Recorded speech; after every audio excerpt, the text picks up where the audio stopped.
In an ever-changing world, quickly becoming smaller by the international connections afforded to every individual, we find many resources for everything from shopping to entertainment online. Among them is the opportunity to learn. In fact, it's virtually impossible now to find a classroom that is not equipped with some form of modern technology plugged to the massive worldwide network. As Paula B. Doherty of Peninsula College notes, the World Wide Web has been a remarkable phenomenon. It is a universe of networked systems, information, and people, merging the technologies of personal computers, computer networks, and hypertext into a powerful, accessible, and global environment. It is interactive and ubiquitous. It is also transitory and potentially invasive. It is increasingly intuitive and commercial. The movement is clear and seems to be irrevocably moving forward and inevitably reaching most, if not all, audiences. It would seem futile to attempt to suppress and fight what seems to be rising with the next generation. How can we as educators attempt to employ modern practices and teach a generation of students anything if we refuse to acknowledge and make use of a new instrument and environment that our students relate with? Simply put, we can't.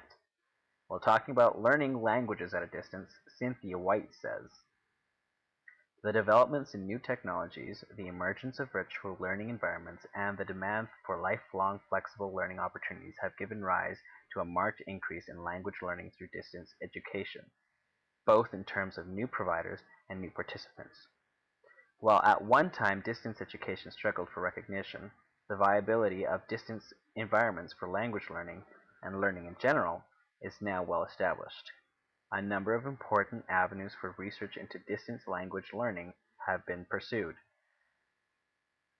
focusing on such issues as the development of interactive competence, knowledge gain of distance language learners, social presence in mediated learning environments, and learner strategies.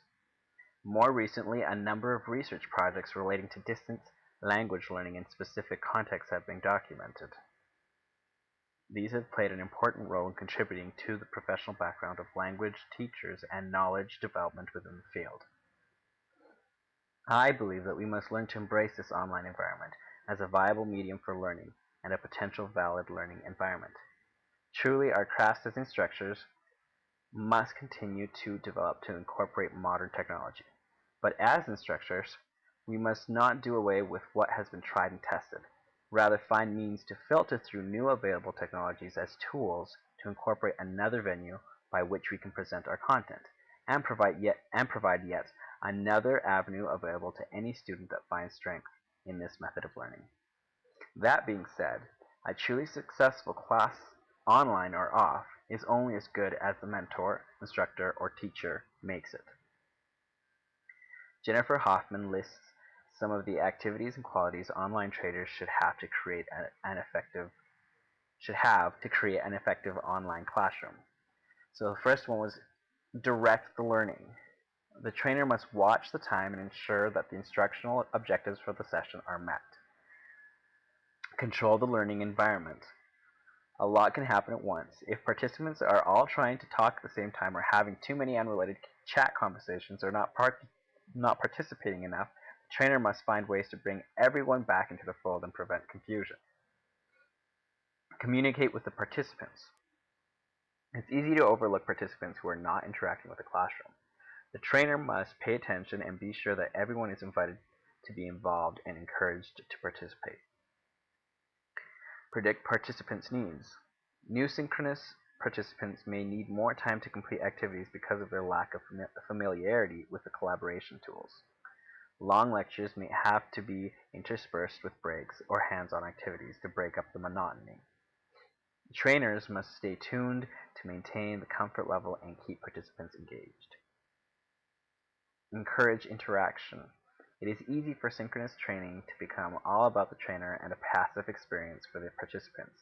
Without something to do, every 3 to 5 minutes, participants can easily become disengaged. Something to do could mean participate in a chat exercise, answer questions, take a quiz, anything that keeps participants involved. Be sure that it is more than just busy work. The activity should support the instruction. As you can see, in many ways, the job description for the synchronous trainer is the same as that for a traditional classroom trainer. And Personally, I do note that myself.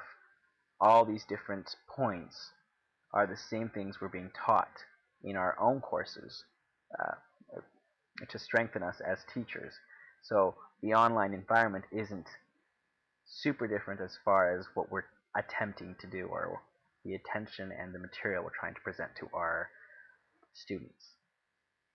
As instructors, we must focus upon the materials that will facilitate rather than encumber our students.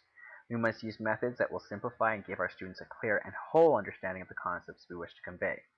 If the technology and tools we wish to use accomplish this, then we can be assured that technology is the proper vehicle incorporated in the deliverance of the material.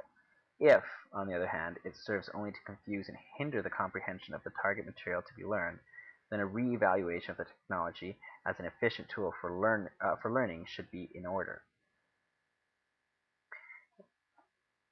In his book, Delivering Learning on the Net, The Why, What, and How of Online Education, Martin Weller says, when it comes to teaching on the net, the assumptions implicit in the standard lecture model do not easily map across to the new medium.